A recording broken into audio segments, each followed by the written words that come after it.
In this example, we are looking for the absorbance of a solution with substance X, and we know that substance X has an extinction coefficient of 1985 per molar and centimeter when we measure it at 423 nanometers.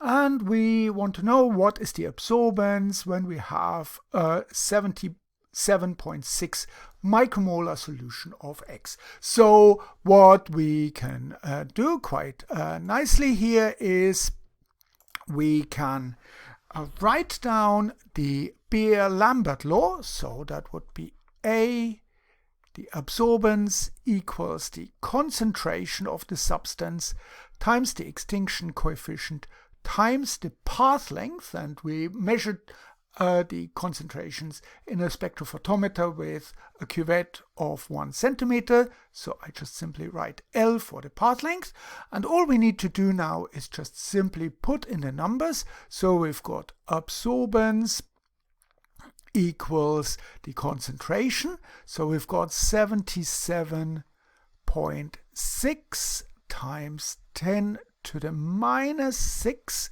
These are the micromolar.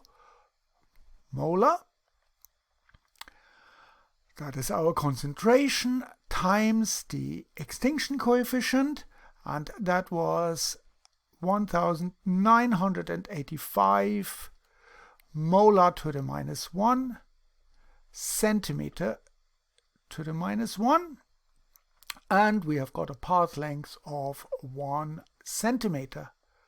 And what we see is that the centimeter and the centimeter to the minus 1 cancels out. And we also find that the molar to the minus 1 and molar cancel out. So all we've got left is now A equals 77.6 times 10 to the minus 6. The unit is gone. Times 1985, and we don't need to write the 1 centimeter. We see there are no units left, and that is exactly what the absorbance should give us.